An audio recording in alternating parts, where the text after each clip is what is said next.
I got 5 or 6 boats right now. I feel like now's the time to go. And so I jumped out there and really started getting after it. And I really think what made our first year so successful was the fact that the customer came first. Welcome back to the 1% podcast. And today I have Brice Sanders with me. So Brice is with Real Clean Professional Detailing. And Brice, if you could just introduce yourself, explain where you're from and kind of what you Yeah. do, that'd be great. Yeah, my name is Brice. I'm 24 years old. I'm born and raised in Georgetown, South Carolina, but I now live in Myrtle Beach, South Carolina.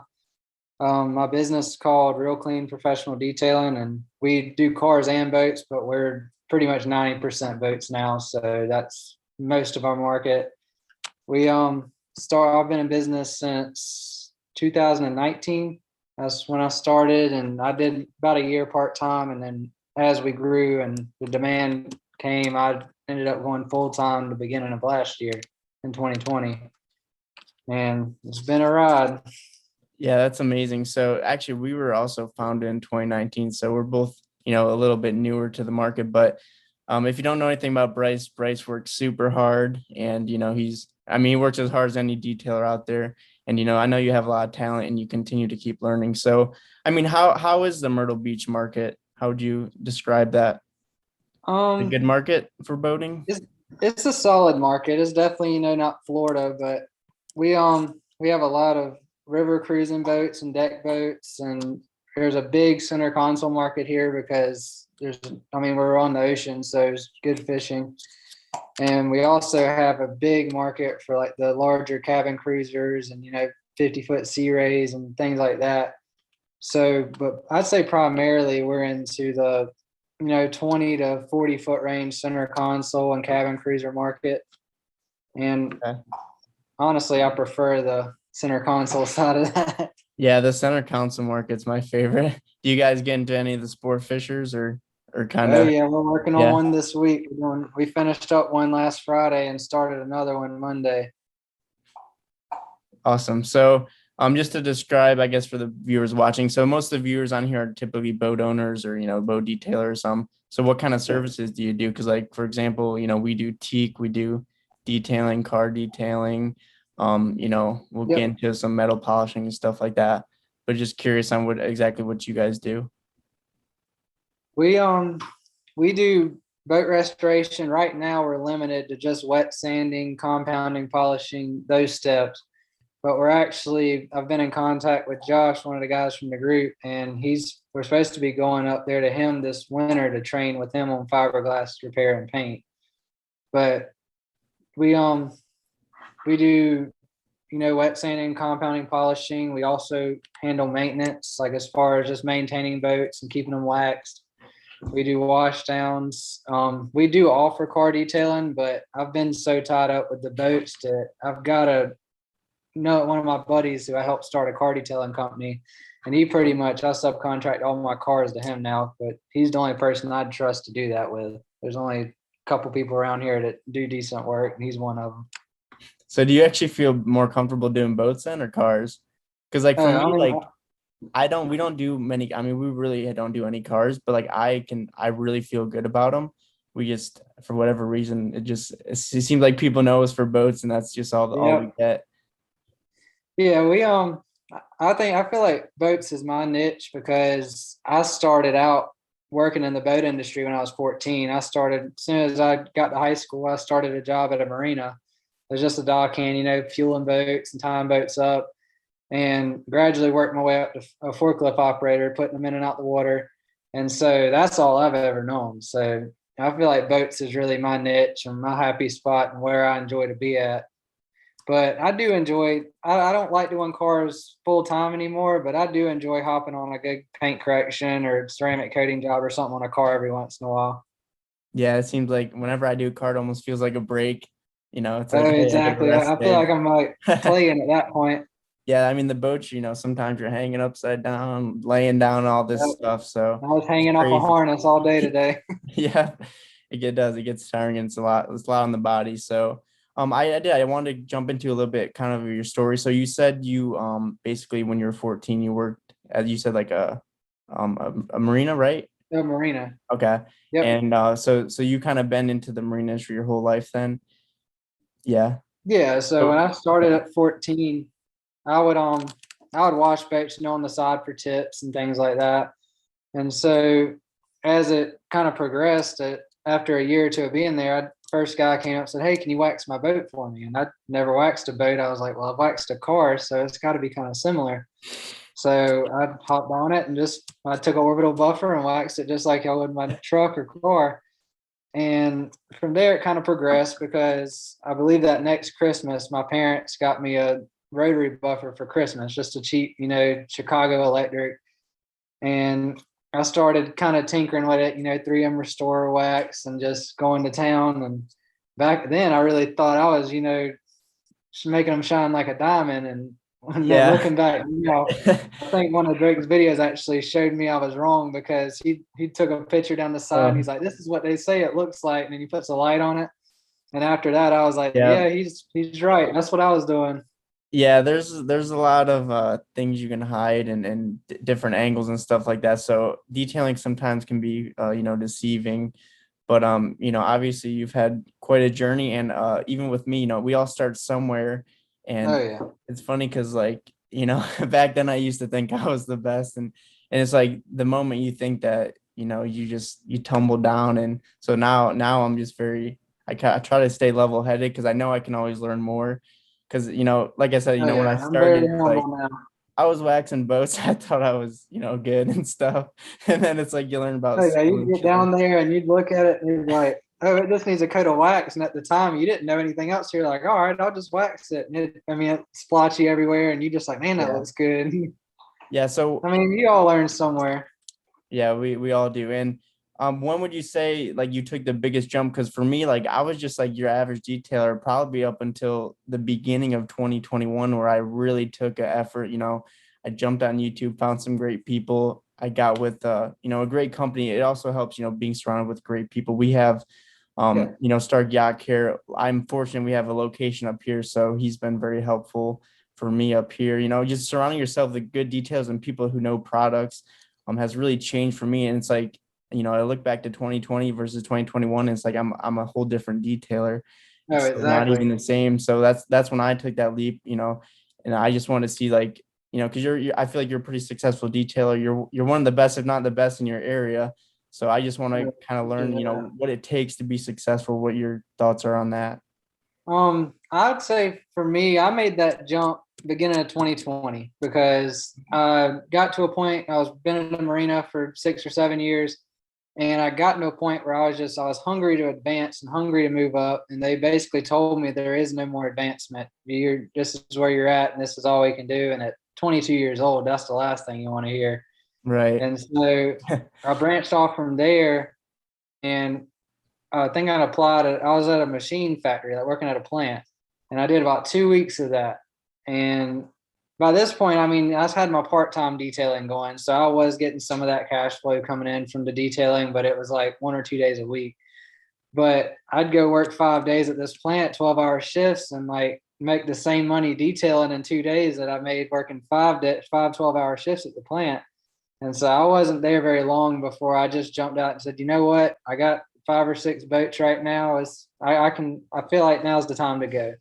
And so I jumped out there and really started getting after it. And I really think what made our first year so successful was the fact that the customer came first in every situation. Like I'm pretty sure that Mhm. last year I worked like 340 out of 365 days just because I was trying to accommodate everybody and try to keep everybody happy. And so I spent my average work day was like 16 hours because I was just so determined to please everybody and take care of Right. everyone and You have get my to. name out there.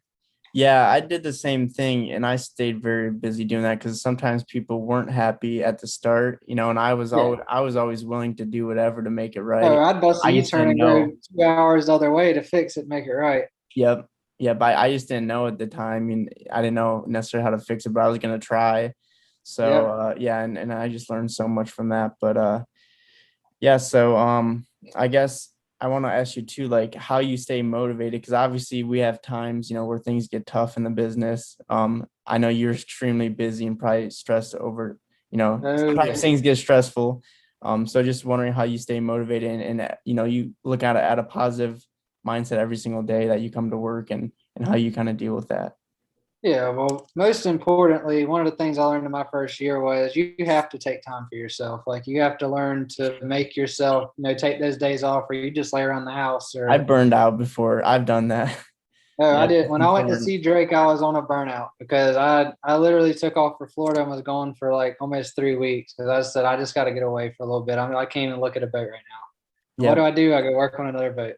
Yeah, it happens.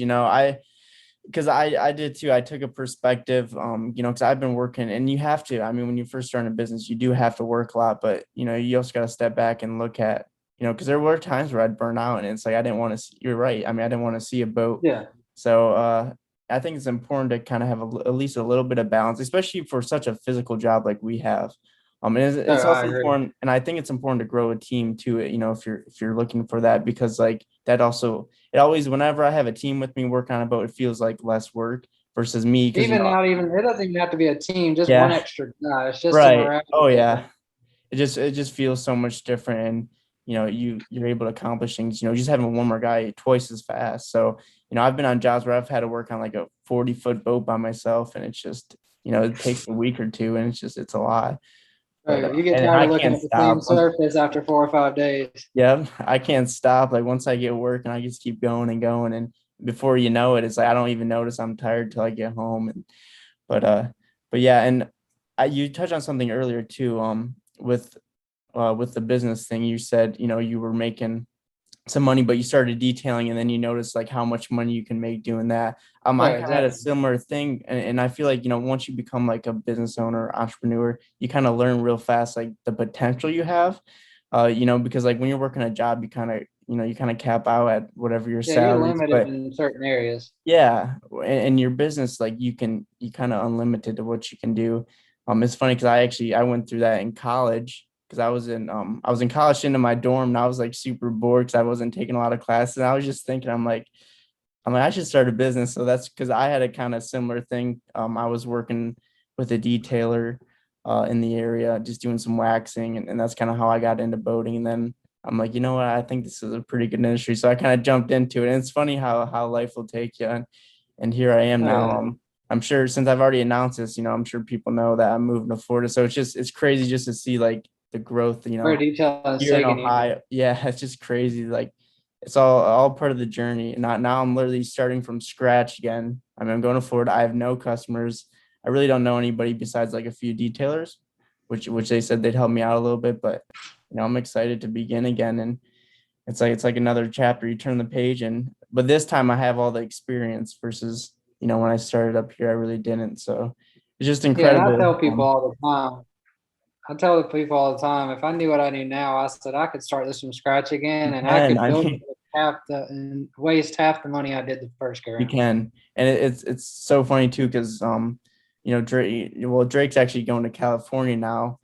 And me and Drake don't really talk a whole lot, so I don't really know what's going on with him, but I guess he's moving to California. It's funny because now I'm moving to Florida, and it's like once you know what you're doing and you have that experience, it's like you can be where you want to be at. Yeah. And I feel like I need to be in Florida, and Drake, for example, feels like he needs to be in California. So it's incredible. I mean, as long as you got some boats and you're off the water, you're all set. No, So exactly. Just as long crazy. as you got a market and there's boats to be done, Yeah, that's the biggest things.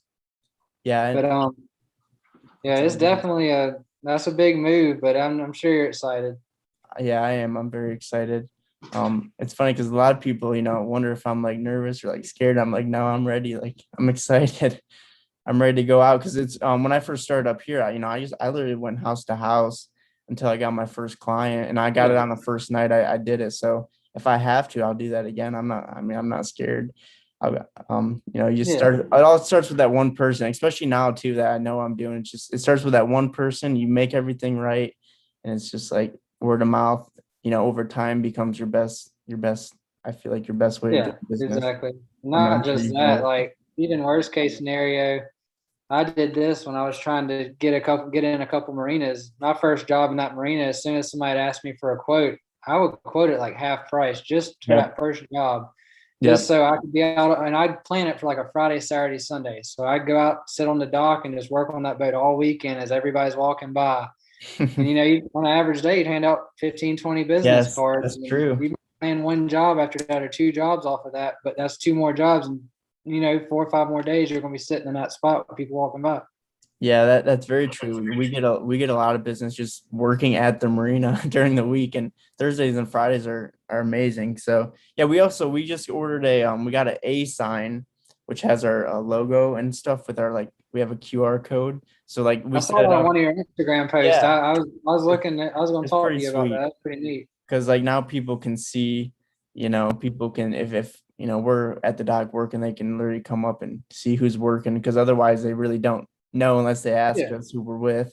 So I thought that was pretty cool. But yeah, I'm always trying to in terms of marketing's so big and it's just like doing anything you So can. many different routes. Yep. And Facebook's been amazing for me. I mean, there's really a lot that goes into it. And as a business owner, you have to cover multiple hats. You have to do the work, Oh do the yeah. quotes, do the marketing, do the, accounting, the background stuff. And I want to say something because your website, I checked out your website and it looks amazing. And you said you were getting a lot of traffic to your website. So can you Yeah. just The kind of explain SEOs. your The website a little bit? SEO. Huh? Can you kind of just explain your website and how that's working for you guys? It's been working really well.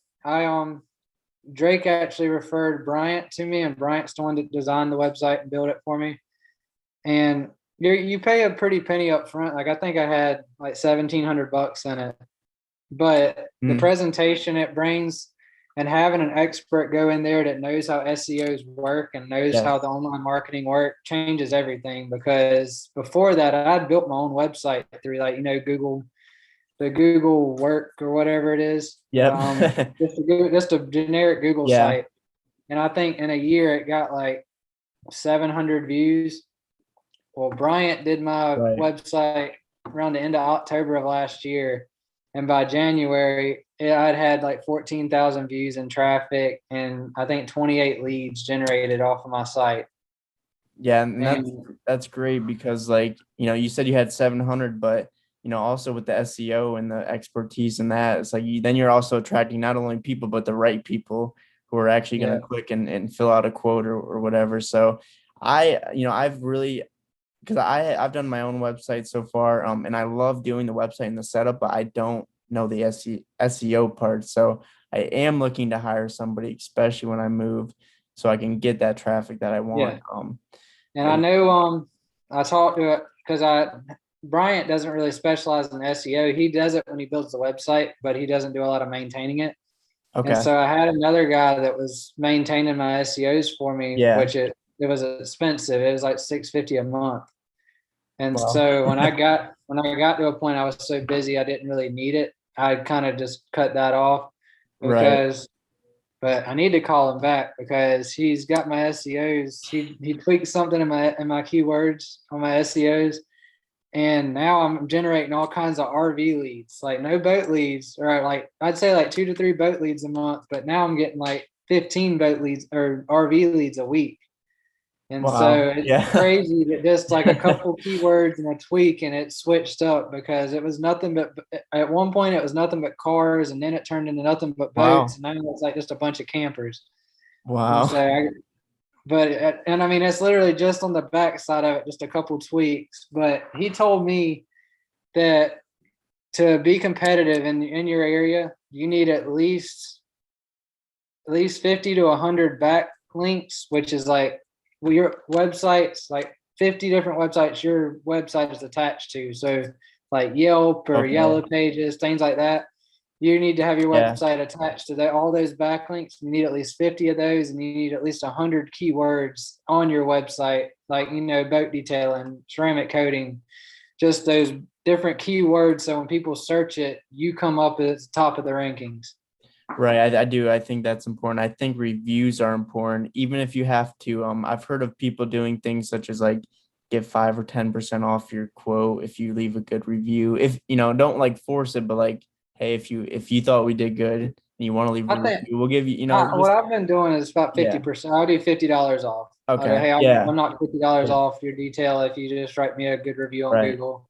I think that helps for especially people just starting. So, if there's any Yeah. boat detailers watching, which I'm sure there are, I think that's a great tip to kind of get yourself out there. Because other than that, it's hard for, I mean, people don't naturally leave reviews, not often. I mean, sometimes, like for me, even when I do really, really good work, I still got to mention it to those people just because I feel like people don't normally just go out of their way. No, and the They'll thing tell you, is even if you mention it to them, they're like, yeah, I'll do yeah, it. Most yep, of them still don't. yep. I've had that a lot. But what did help me is if you go on your Google and you can tap, it's like three dots in the corner and it's a share button. And you Yes. can Yeah. actually send them a link to it. So I'll usually wait a day or two after I've talked to them. Hey, if you don't mind writing a review, if they haven't wrote one, I'll send them a link where all they got to do is tap it and type what they want to say. Yeah, you got to put it right in front of their face. Or, I mean, if you Yeah, tell them make leave a it convenient. review, no, you got to put it right in front of their face for them to do it. And make it easy for them. But I mean, I get it. I'd probably be the same way. So I Yeah, can't I blame mean, them there. But I can't tell you I've wrote a bunch of Google reviews. right, yeah, me neither. Me neither. So I guess I also want to talk about kind of what inspires you through the business and like where you think you're headed with your business moving forward. So maybe talk about like a little bit about your crew or kind of what your plans are for the future. I know this is Yeah. like your second or third year now. So our initial plan to move forward right now is getting trained in fiberglass repair, like doing repairing nicks and rub on the bottom, and learning how to paint. I want to learn how to paint boats and blend it well so you can't tell it was ever repaired, which we don't have around here. I've tried out and referred multiple different fiberglass repair guys, and I've had bad feedback from everyone I've sent. And so that's why I just said, well, if I can't find anybody to do it right, I'll do it myself. It's wide open for you. Yeah, it's Yep. it's crazy. That's it's such a specialty and I feel like you could just kill it with that. And that's actually something I've looked into, but I don't know. I've enjoyed the detailing and it's kept me really busy. So It is a phenomenal upsell though, yeah, because when it they is. have those nicks, I talked to a Yeah. fiberglass guy when I was out of town, and he told me, he said, I'll come out here to detail this boat. And he's like, you see that nick right there? He's like, it'll take me 25 minutes to repair that nick. And I just made an extra $250. Yep. And so it's an amazing upsell to it, but also just you're not so limited. If you make a mistake or you burn a spot, you can personally fix that spot. Yeah, that's a good perk too because I had one time one of my guys sanded through the gel coat and I had to pay to get it fixed. But yeah, so that's definitely, the more stuff you can do, the more, I mean, you can save your money. I mean, you can save Yeah, yourself money in the long run. and make more money. Yep, yep, both. So yeah, that's amazing. Yeah, Just I'd take say long term, I'm looking to go. I want to get into boat refits. So where we're taking old boats, tearing them down to scratch and rebuilding them, fresh electrical, fresh paint, fresh wow. motors, because that market's growing here because the new boat market is so high that people are actually buying old boats and restoring them to brand new and still coming out cheaper than buying a brand new boat. And so that market's growing more and more here. So it's a good market to get into.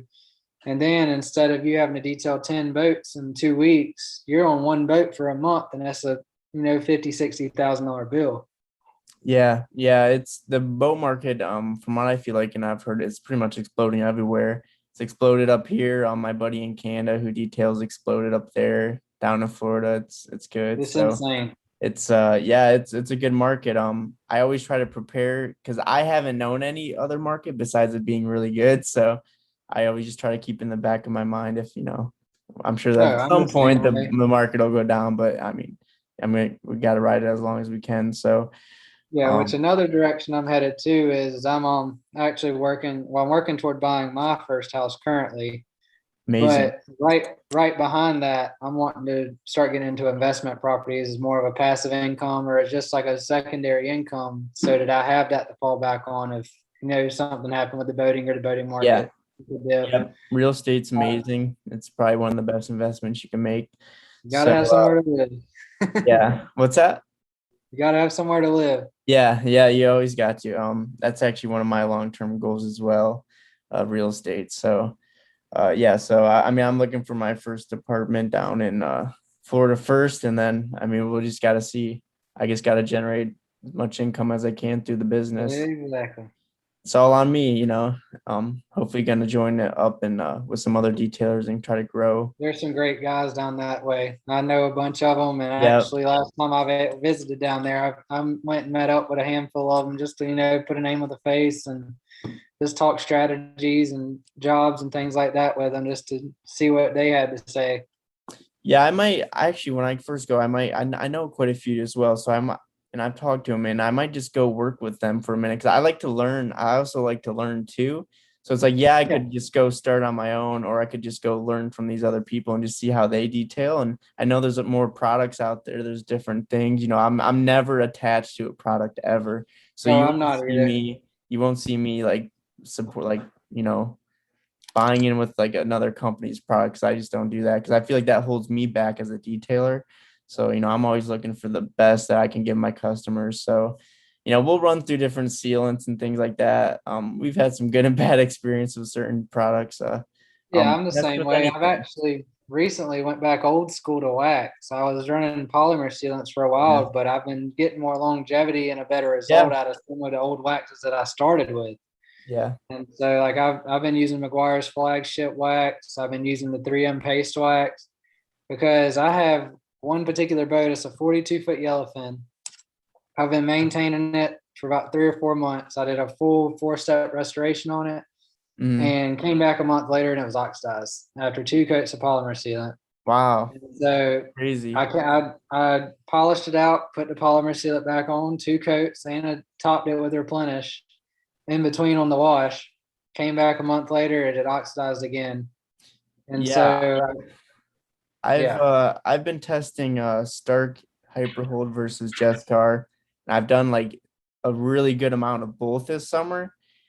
And I tell you what, the Jetscar holds up better. It's not even I close. agree. I don't know why. And I don't know. And that's just what it is. And I'm gonna keep, going with what works. I just have to, I Oh, yeah, mean, the I'm the same same thing. way. Yep. So I don't know what it is. I like the Hyperhold beating, but it just doesn't last that long. I It don't know what doesn't. it is. I That's don't what know. surprised me is because I was talking it up so well, Yeah, I telling was my too. customer, I'm hey, three disappointed. or four months we'll come back. And after 2 months, it was gone. Yep. And I mean, I'm talking like clean, full restorations perfectly, like 7 steps, like 3 buffing, like it just didn't. And my Jess cars, all of them this year, they're all washing clients.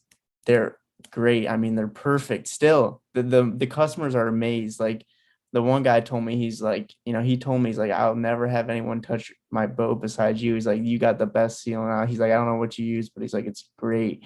And it just and it doesn't beat like the hyperhold, but it's It's protected and protected. it sheets off the water. So you can't beat it. And the replenish, I'm not sure. I'm not sure about the replenish. I I think it agree. bonds better with ceramic coating than it does with hyperhold. Yeah. So, and it doesn't last that What kind long, of longevity are you getting out of the Jess car? dude. I mean, we're still going. So let's see, May, June, July, August. So, I mean, we're going on 5 months, and I'm in freshwater. I would Is say it I'm getting are like they boats five, that if stay not in the six water? months. What's that? Are they boats that stay in the water? Yep, stay in the water. No, Oh wow. nothing. Yeah, dude, they're still lasting. Yeah, I'm I've not done a joking. couple recently, and I mean, a month later, it's not holding. So I'm going kind of back to more of the traditional route with Yep. paste wax and things like that. Just good because I remember even whenever I wasn't doing the best restoration back when I was learning, I'd put this stuff on, and 4 or 5 months later, even after it was improperly buffed, it was still beating. And so I've kind of went back to the basics with it because they seem to work for me. Yeah, I actually started. The very first thing I used was McGuire's flagship. When I first started, that's what people used around me, so I was just using it. And then I jumped to the polymers this January. And I did start with the Jescar, and then watching Drake, he was really hyping up the hyper hold, so I was hyping it Yeah. up, and I was like, man, this is the greatest thing. I will say it is super easy to wipe off in the sunlight, which is unbelievable, Uh, but as I don't far as know. application goes, it's definitely It's my easy. favorite. But Yeah. me maintaining this stuff and telling these people, hey, it'll be protected all the time, I have to have something that's going to truly protect it all the time.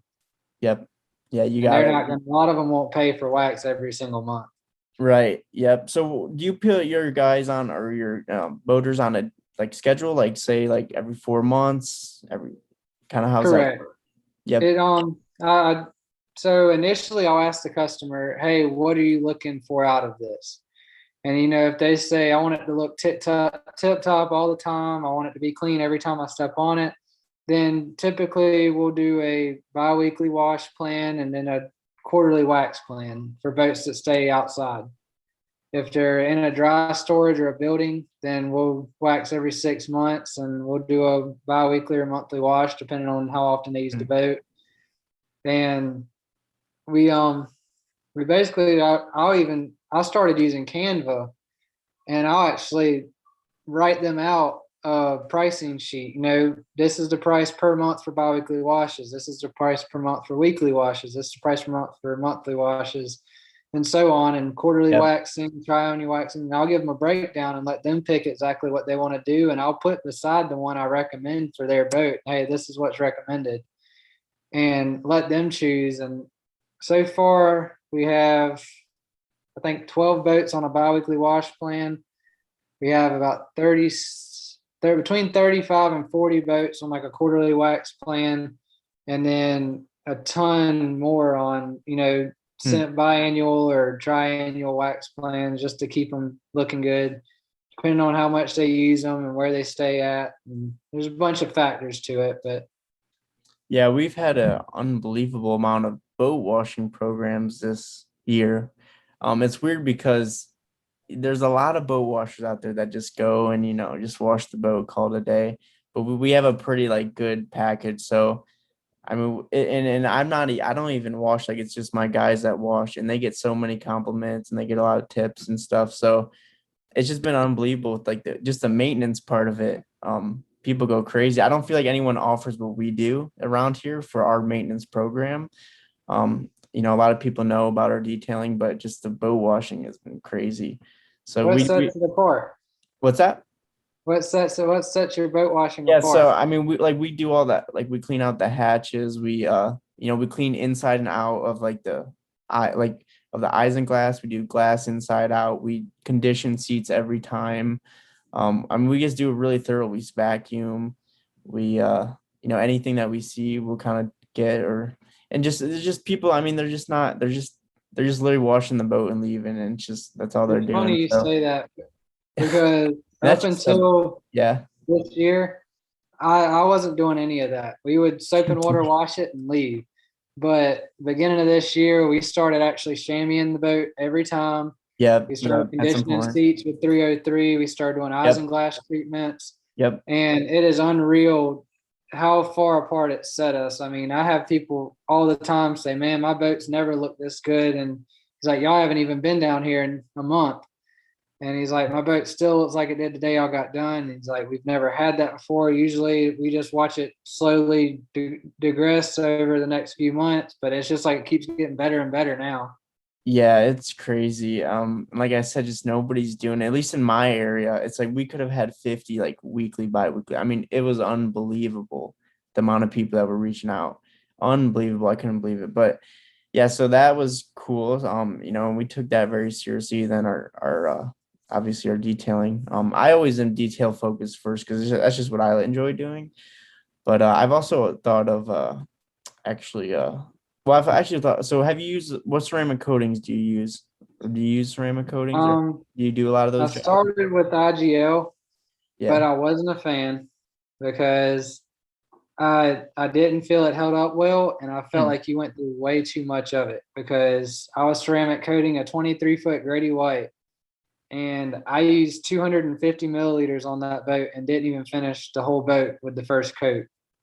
And so I had to buy an additional 250 milliliters at, $430 just to do a second coat, where with Liquid Thor, I can almost get 2 coats on that boat with one bottle. Yeah.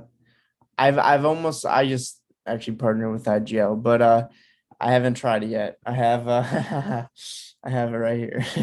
Yeah, 200 milliliters. give it a run, because it might have been the way I was using it or how I used it. But for me personally, I just felt like I went through so much of it to cover the same amount of surface that I could have done with a fourth of it with Liquid Thor. Yeah. Liquid Door, I've actually thought of marketing. So I have, my sealant, which up here I claim 5 to 6. When I move to Florida, I'll probably have to only claim like 4, I'm guessing. So I'm Yeah. thinking of maybe marketing. Like I want to have some different options. So like a sealant package, and then I want to have like, if I just ran one coat of Thor, because Thor almost is, it's like a SiO2. It's an SiO2 ceramic. So, I feel like I can maybe push 12 months with just one coat. I don't know, 8 to 12. So I might market like Thor as like my in between. Like if I someone would wants like, say I would say 6 to 8 with one coat of really, Thor. 'Cause I have a boat yeah, currently. that's not I bad. coated it in January with one coat of Thor, and I'm just starting to see oxidation on it. Gotcha. Yeah. So I just want to have like a few different options. That's actually good to know then. So, maybe have like a 4 month option if someone just wants like a little longer protection, do like market like a one coat of Thor and then have my actual like ceramic coating.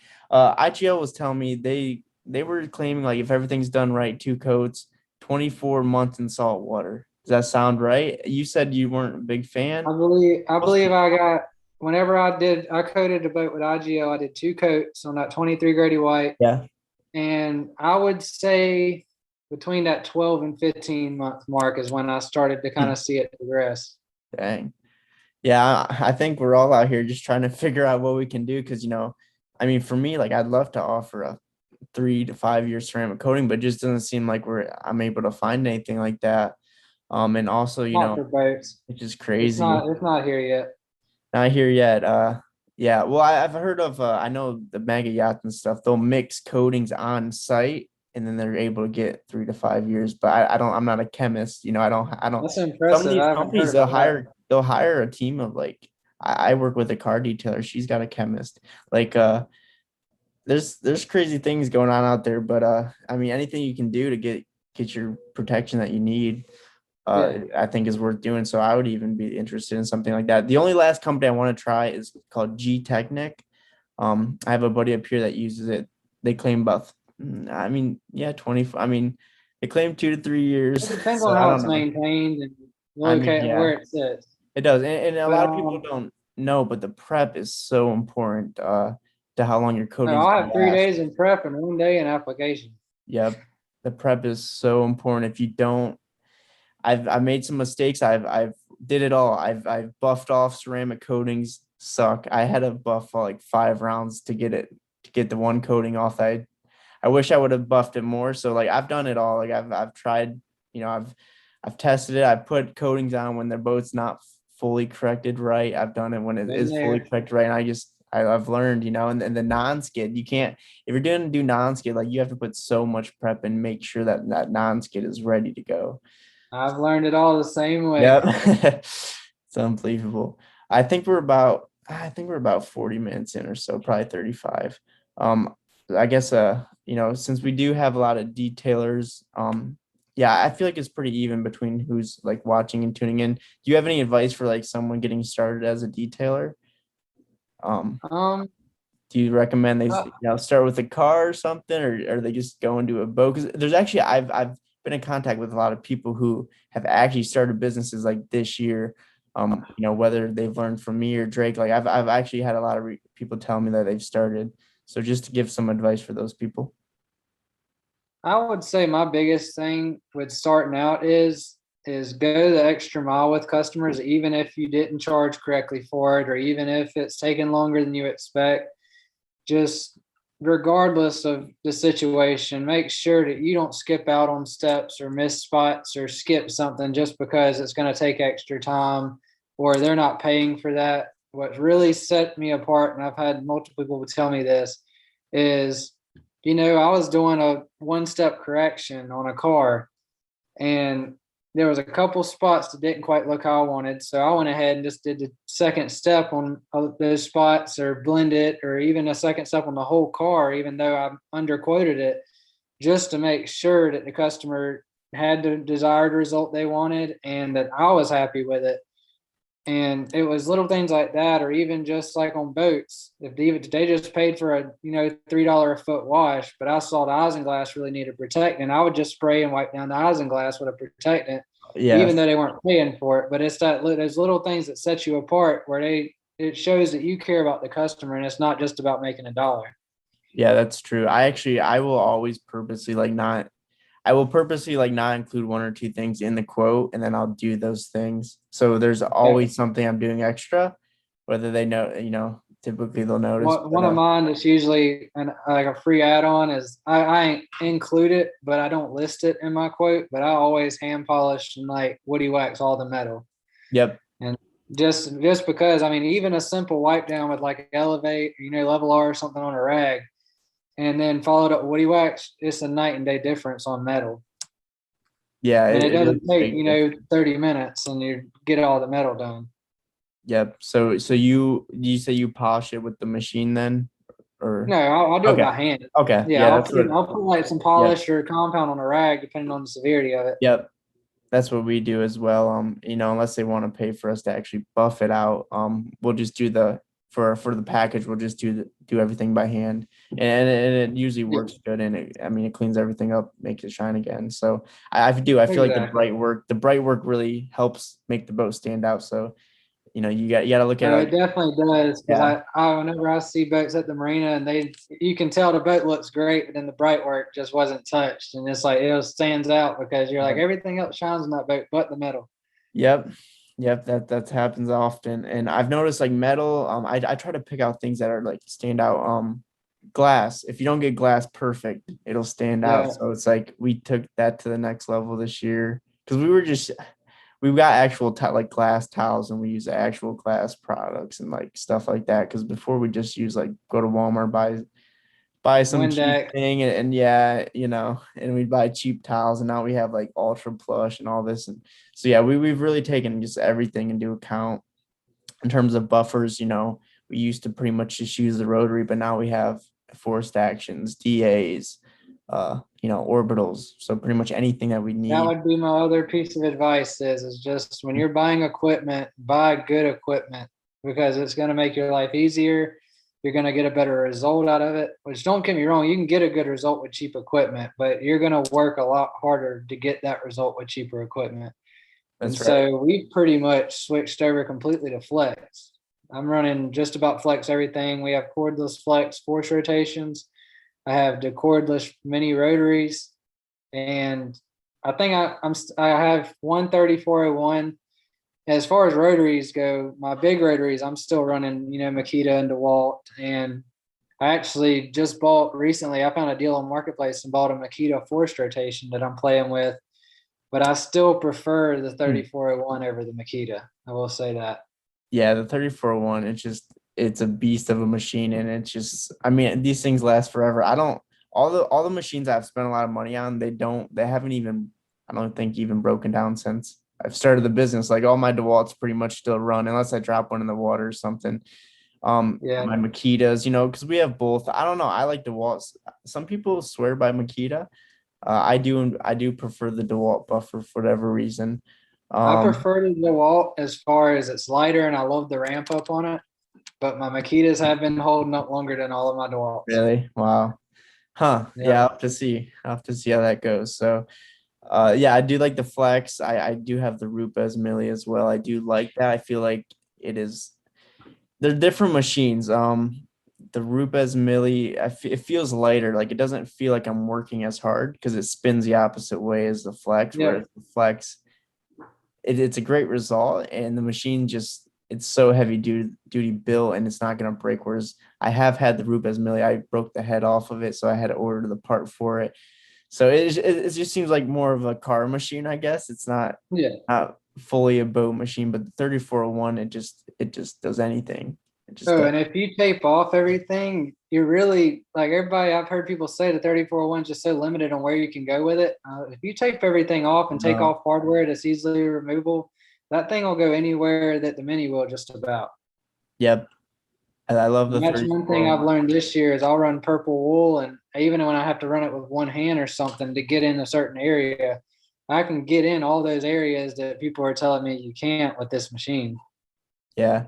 Do you like the purple foamed wool? Because I don't really use it unless I'm doing non-skid for certain Um, purposes. it really has been a game changer for us. We Hmm. when I first started with it, we were running it on rotary and we were running it really hot. and we were getting good results. I mean, we could get it down to where there might be 5% worth of swirls left. But we were having to run it at 24 to 2600 on a rotary to get that result, which made me nervous, especially with training, because that's a lot of heat on the side of a boat with somebody who's never ran a rotary before. And so we actually switched over and started running the purple wools on our forced rotation to kind of get, there's less heat, there's less risk with it, but we're still getting that same result where we might be left with 5 to 10% of swirls left or like deeper defects. And depending on the job, we'd come back, with an orange foam or a white foam and finish that out, depending on, what the job was entailing or what kind of restoration it was. But I've really had nothing but good results with the purple wool. Okay. Yeah, my Stark detailer up here loves that pad, and that's what he does. It's funny because I actually like the gray foam pad a lot. It's the heavy duty one. Sometimes I'll go gray and then I'll actually go follow up with the orange. So I don't really use the foamed wool. I know everyone's got different opinions. I like the gray one because it cuts so much. On my full restorations, it typically cuts a lot. And the other thing I wanted to say too is do you use like a more aggressive compound than Stark? Because I know some people, they love Stark Lavar and it's a great compound. Like it really is a great compound. And I think it's one of their best products, but every once in a while you need something just to, because Stark Lavar breaks down really nice and it leaves you up, sets you up for a good polish. But sometimes, you could use something more aggressive that can kind of not break down as fast. Well, usually for me, if I'm not happy with the result from the compounding, I just immediately go to sanding because my guys have actually learned this in the last month but we've had jobs where it really needed, like 1,000 grit or 1,200 grit. And we go, no, we'll just compound it out. You end up spending 2 or 3 extra days on this boat that you would have knocked 2 of those days off if you'd have just sanded it the first day. Yeah, sanding's actually faster. Yeah. But my go-to compound now, I keep level R on hand, but for most of our jobs, we're out in the sun. And I've noticed level R doesn't have the working time and sometimes it'll dry out on me. And so we've actually switched over to Bright products for our compound and we use Big Bite. Okay. And I've loved it, especially when we're doing a big sport fisher or something along those lines, when we're doing the brows, in direct sunlight, a lot of times your compounds will soak. Yep. And with that one, I've had a lot more working time with working, 3 or 4 foot sections on the brow without the compound drying out on me. Is that more of a liquid type of compound? Okay. I would say it's in comparison with RDEX 600. Okay. Yep. It's a pretty good comparison for it. Yep. And and you can't beat the price point either because I get it for $68 a gallon. Yep. Can't beat that. Yeah. Stark Lavar, it's not a liquid. It's more I guess it's not a liquid. So, and it's hard. I don't know if you noticed filling up bottles and stuff. That's the worst. That's the worst. That was my biggest pet peeve with it. It's like you get down to that last fourth of the bottle, you just had to cut it in half. Yep, you do. It's just like it's a lot. But yeah, I think we've had a really good conversation up to now. And we've talked a lot about products, kind of, business side of things. So I guess we'll just kind of get to wrapping it up. Do you have anything that you'd like to ask me before I ask the final questions? I'd like to know, I saw your post on the teak restoration you recently did, and I'd like to know your steps because I've dabbled with it a little, but I don't have very much experience in the teak side. So I'd like to know what kind of steps you do on something like that.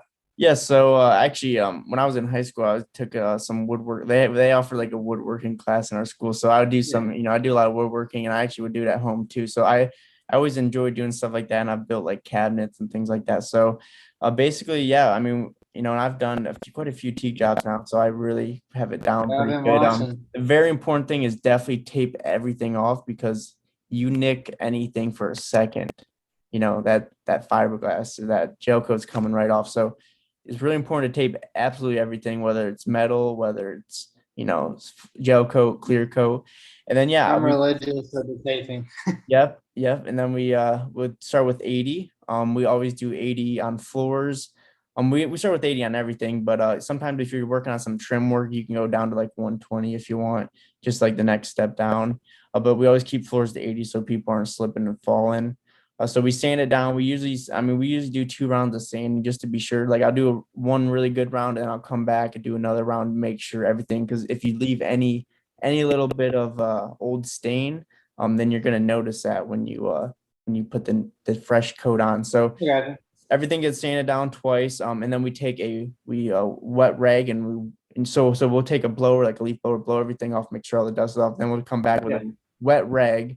We'll wipe everything down with the wet rag to get anything left over. And then you just kind of let that dry. Usually it's been pretty hot, so that'll dry up in like 5 minutes. So, and then you'll notice like the teak will look really dry and it's just ready to absorb anything you put on it. And then we use I can get you the product. I'm trying to think what it is off the top of my head.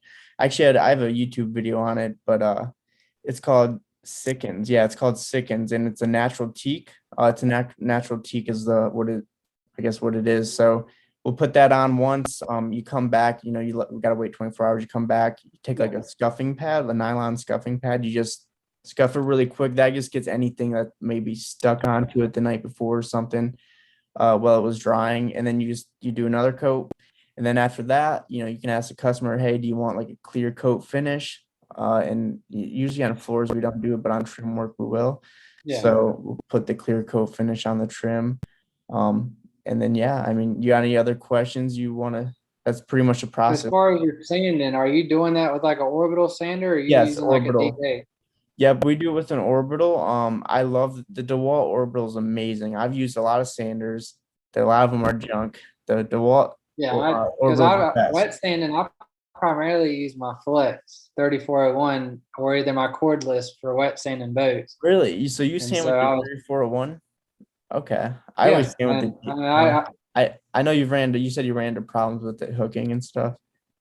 Correct. And so I don't have any issues with stalling with that one, so I don't get any hooked. Gotcha. But as far as your lower grit sandpapers, are you still running Mirka? Yeah. Yep. Mirka. Like for wood?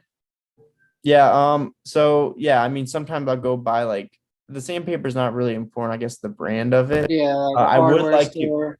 Yeah, I would actually like to buy the full Mirka system. I think that'd be really cool because then you can pondering it. Yeah, because like once if you get into bottom painting too, which is something I'd like to get into eventually. And then it just sucks up all the dust. So the DeWalt does a pretty good job actually, but the Mirka, you can't beat it.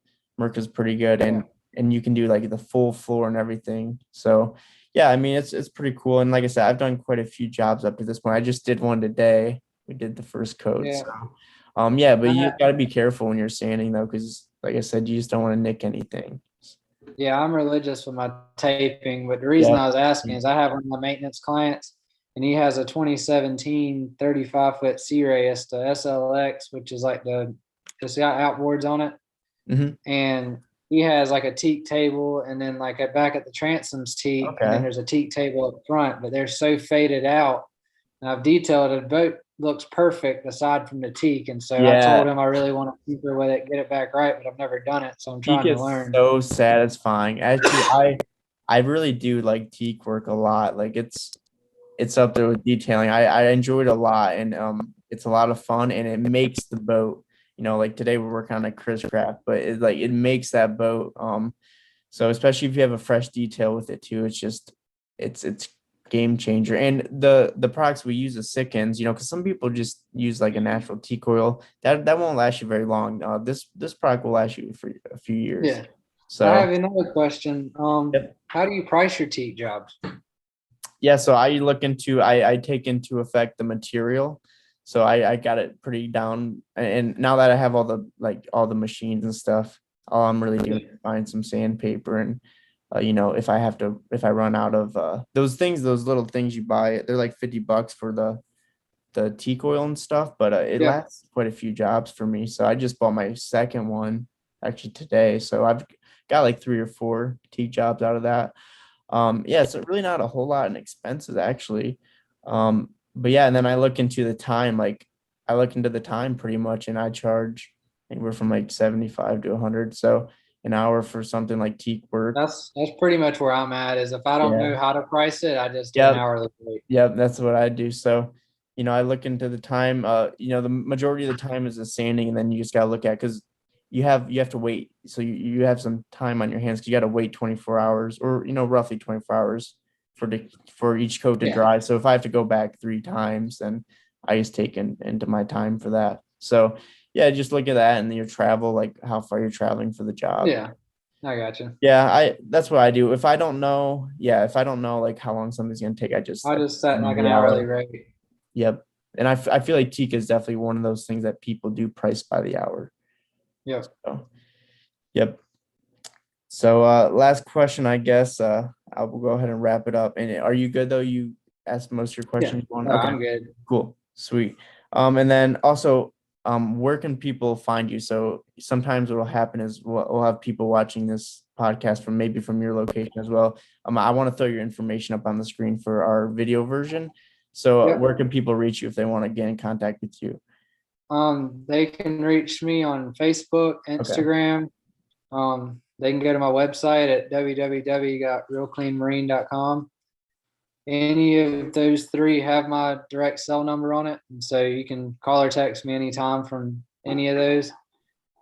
And Perfect. I'm happy to help any way I could. Like I get people all the time. They'll text me asking me, "Hey man, what's your product recommendation for this?" Or "How would you go about doing this?" I'm always happy to help. I mean, I help even my local guys. I help them get more business because the way I Okay. see it is when I started, it's not a competition. Like there's more than enough work to go around, and I've been better off ever since I started trying to compete and just started helping everybody around me. We'll pass work back and forth. We'll give advice. If we get a Yep. bad customer, we'll say, "Hey, this guy's gonna be careful with this Yeah. one." I mean, Yep. we got a network now, and it's so that we have a global network and a local network, and it's really changed everything for us because it's not nickel and diamond on those Facebook groups because somebody said he'd do it for 25 a foot, and you're under him. Oh, I'll do it for 22. No, you're both on the same page with it. One of y'all, even if they ask you both for quotes, one of y'all will go take a look and tell you what's going on with the boat before you give a quote. And I mean, it's really been a good network for us. Yeah, that's kind of how it is here. A lot of us small detailers we all come together and we're pretty good, I guess, friends, so to speak. Because you have our separation between like our big corporation detailing and Yeah, then, just our individual or really small type it's the same detailers. way So here. it's a good system to have, and especially we'll even team up with I have a buddy that will team up with when we have bigger jobs. And he's a great detailer. So So I do but the yeah, same thing. yeah. So with the time, I do want to wrap it up now. So I think we had a good interview, and if you want to reach Brice, you can reach him. I'll throw all that up on the screen. And yeah, Brice, I appreciate you coming on today, and hopefully this will help a lot of people. So with that I said, we're appreciate gonna you end the having me. podcast. What's that? Appreciate you having me. Yeah, thanks, Brice. I'm very glad I was able to get you in. Obviously, you're very busy. I was very busy, and we finally found, because we've been trying to Yeah, do this for a month, and we finally found a great day to do it. So, with that said, guys, we will be ending the podcast. So, you can watch it on audio version on Apple Podcasts or Spotify, or you can watch it the video version on YouTube.